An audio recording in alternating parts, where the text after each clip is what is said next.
किसी भी सेक्टर में केवल काम करने से सफलता नहीं मिलती है, बल्कि उस सेक्टर की विनिंग स्ट्रेटजी के अनुसार काम करने से सफलता मिलती है। जी हां, उस सेक्टर की विनिंग स्ट्रेटजी के अनुसार काम करने से सफलता मिलती है।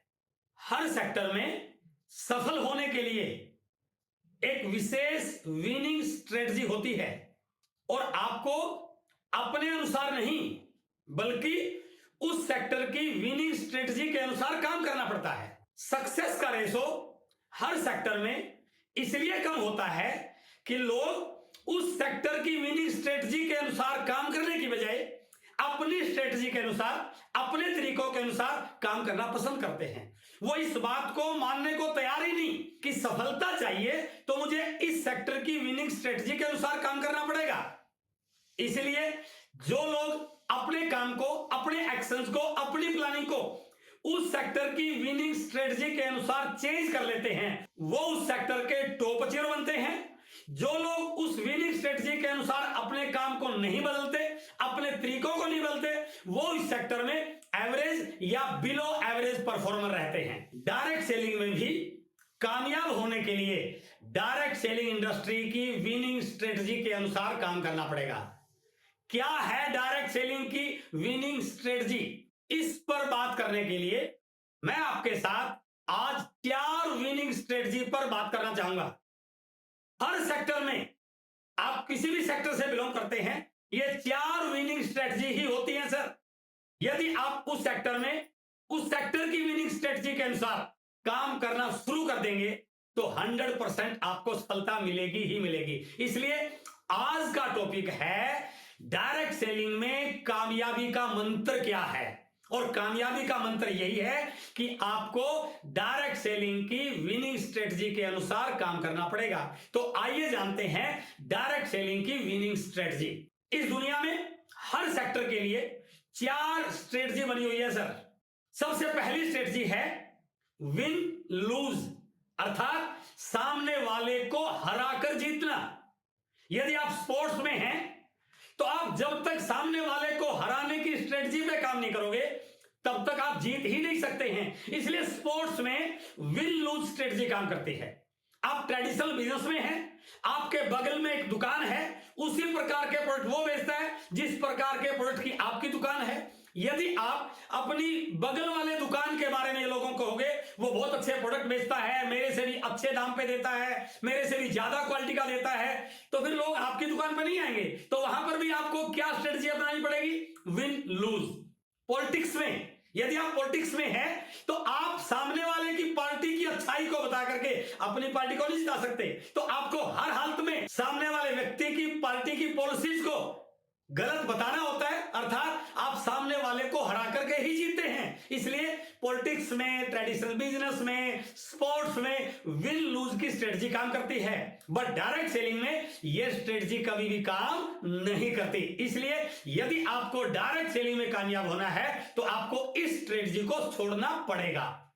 अब दूसरी स्ट्रेटजी होती है लूज विन, यानी कि सामने वाले को जिताने के लिए खुद हार जाना। यह बिजनेस की स्ट्रेटजी तो नहीं है, लेकिन फैमिली के लिए, रिश्तों के लिए यह सबसे स्टिक स्ट्रेटजी है। यदि रिश्ते को बचाने के लिए, अपने परिवार को ठीक रखने के लिए आपने हार भी मान ली, स्वीकार भी कर लिया, तो भी आपकी जीत है सर। इसलिए फैमिली में या रिश्तों में लूज विन स्ट्रेटजी पे काम करना पड़ता है। डायरेक्ट सेलिंग में यह स्ट्रेटजी भी काम नहीं आती है, क्योंकि यहां पर आपको खुद भी जीत के दिखाना होता है। इसलिए यह स्ट्रेटजी भी डायरेक्ट सेलिंग के अकॉर्डिंग नहीं है। तीसरी स्ट्रेटजी आती है लूज लूज। खुद तो डूबेंगे, सनम आपको भी ले डूबेंगे। अर्थात अपना कितना भी नुकसान हो जाए लेकिन सामने वाले का नुकसान ज्यादा करना है। खुद बर्बाद हो जाए लेकिन सामने वाले को बर्बाद करना है। यह स्ट्रेटजी बिल्कुल भी अच्छी स्ट्रेटजी नहीं है। अभी यूक्रेन और रूस का युद्ध चल रहा है, तो एक दूसरे को जीतने के लिए युद्ध नहीं कर रहे हैं, एक दूसरे को बर्बाद करने के लिए युद्ध कर रहे हैं। लेकिन क्या उसमें कोई व्यक्ति आबाद हो रहा नहीं, दोनों बर्बाद हो रहे हैं। तो वहां पर स्ट्रेटजी कौन सी है? Loose loose. डायरेक्ट सेलिंग में यह इंडस्ट्री बिल्कुल भी काम नहीं देती है। अब आती है चौथी स्ट्रेटजी, जिसका नाम है विन विन स्ट्रेटजी, अर्थात खुद भी जीतना और सामने वाले को भी जिताना। डायरेक्ट सेलिंग के लिए केवल और केवल यही स्ट्रेटजी सूटेबल है। इस इंडस्ट्री में यदि आपको सक्सेसफुल होना है, कामयाब होना है, तो आपको 100% इस स्ट्रेटजी में काम करना पड़ेगा, जिसका नाम है विन विन स्ट्रेटजी।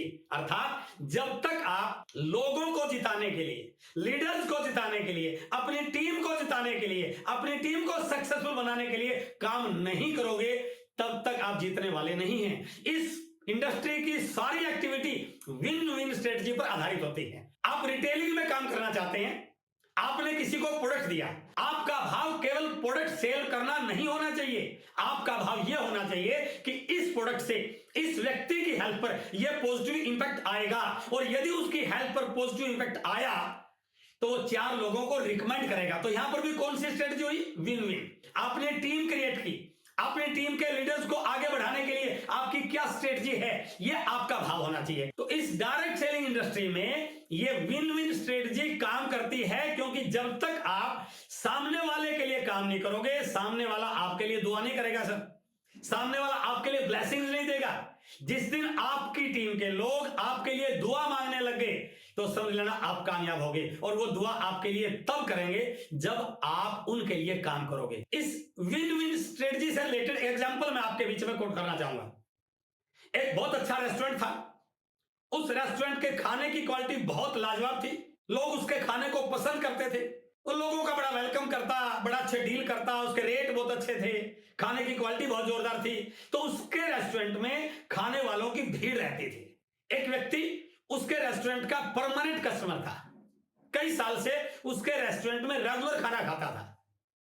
एक दिन वो क्या देखता है कि एक छोटा सा बच्चा खाना खा करके पतली गली से निकल गया बिना पैसा दिए। उसको बड़ा अटपटा लगा कि यार मैं इस रेस्टोरेंट से कई साल से जुड़ा हुआ हूं, मैं इसका लॉयल कस्टमर हूं, मुझे ये बात इसको बतानी चाहिए। लेकिन वो कंफ्यूज था, कभी इसने पैसा दे तो नहीं दिया हो, इसलिए उसने मालिक के साथ ये बात शेयर नहीं की।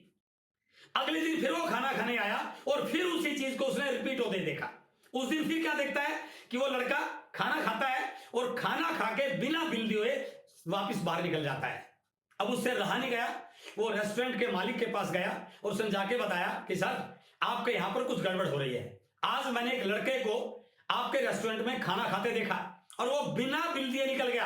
मैंने कल भी ऑब्जर्व किया था, लेकिन कल मैं कंफर्म नहीं था, आज मैंने कंफर्म किया और इसलिए मैं बात आपके साथ शेयर कर रहा हूं। रेस्टोरेंट के मालिक ने उसकी बात को ज्यादा तवज्जो नहीं दी।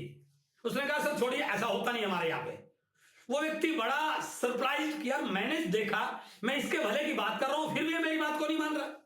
वो घर गया, जब अगले दिन खाना खाने आया तो उस कहानी को उसने फिर होते हुए देखा।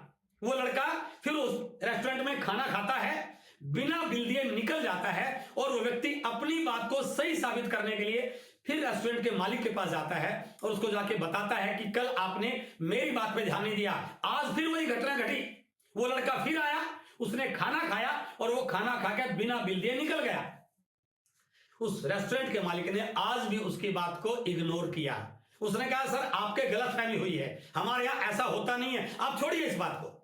वो व्यक्ति अब इस बात से बड़ा दुखी था कि जो मैं सही बता रहा हूं ये मेरी बात को गलत ठहरा रहा है, और हर व्यक्ति अपनी बात को सही प्रूव करने के लिए भरसक प्रयास करता है। अब वो व्यक्ति अगले दिन बहुत लोगों से पहले आता है और आके इस इंतजार में रहता है कि आज उस लड़के को रंगे हाथों पकड़ना है। वो ढूंढता है, देखता है तो लड़का उसको दिखाई नहीं देता, और जैसे वो उस लड़के को ढूंढ रहा था, वो रेस्टोरेंट का मालिक आता है और उससे पूछता है सर क्या देख रहे हो। उसने कहा सर आपने मेरी बात पे ध्यान नहीं दिया, मैं आज आपको प्रूव करके दिखाऊंगा, उस लड़के को रंगे हाथों पकड़ के दिखाऊंगा, लेकिन मैं देख रहा हूं लड़का अब तक आया नहीं है, कहां है। तो उस रेस्टोरेंट के मालिक से रहा नहीं गया, वो उसने उस व्यक्ति की बाजू पकड़ी और बाहर लेके आया, और बाहर सड़क के दूसरी साइड में क्या देखता है, वो लड़का सड़क पर बैठा हुए भगवान से दुआ कर रहा है और प्रार्थना कर रहा है। तो उस रेस्टोरेंट के मालिक ने कहा ये देखिए वो लड़का वो बैठा है, वो प्रार्थना कर रहा है भगवान से, किस बात की, कि हे भगवान जल्दी से इस रेस्टोरेंट में भीड़ पैदा कर दे ताकि मैं खाना खा के भीड़ में चुपचाप निकल जाऊं। अर्थात ये आज जो भीड़ हो रही है ना, ये मेरी वजह से नहीं हो रही है, ये उस लड़के की दुआओं की वजह से हो रही है। इसलिए हमारे यहां पर जो सफलता मिलती है ना, हो सकता है किसी की दुआओं से मिले। डायरेक्ट सेलिंग में ये स्ट्रेटजी बिल्कुल काम करती है। यदि आप अपना 100% लोगों के लिए दे दें, अपनी टीम के लिए दे दें, अपना लाइफ स्ट्रक्चर बना के उन लोगों के लिए काम करें जो काम कर रहे हैं, उनको आगे बढ़ाने के लिए काम करें, अपनी टीम के लोगों को उस ढंग से आप तैयार करें, उनकी केयर करें, उनको स्किलफुल बनाएं, उनकी हेल्प करें, उनको मोटिवेट करें। यदि वो कामयाब हो गए तो सर वो आपको दुआएं देंगे, और जिस दिन लोगों की दुआएं आपको मिलनी शुरू होगी, आप इस डायरेक्ट सेलिंग के नंबर 1 लीडर बन सकते हैं। इसलिए इस डायरेक्ट सेलिंग में आपकी सफलता का एक ही राज है कि लोगों के लिए काम करें। यदि आप कामयाबी का मंत्र जानना चाहते हैं तो डायरेक्ट सेलिंग में यह बताया गया है, इस इंडस्ट्री में कामयाब होने के लिए 2 से 5 साल लोगों के लिए काम कर लीजिए। सर आपका क्या आ रहा है, कितना आ रहा है, कितना बिजनेस हो रहा है, इस बात को भूल जाइए। यदि 2 से 5 साल आपने लोगों के लिए काम किया तो ये लोग आपकी आने वाली कई पीढ़ियों के लिए काम करने वाले होने वाले हैं। इसलिए डायरेक्ट सेलिंग की जो स्ट्रेटजी है वो है विन विन स्ट्रेटजी। यदि आप इस स्ट्रेटजी पे काम करते हैं तो निस्संदेह आपको इस इंडस्ट्री में कामयाबी मिलेगी ही मिलेगी। बहुत बहुत धन्यवाद, थैंक यू।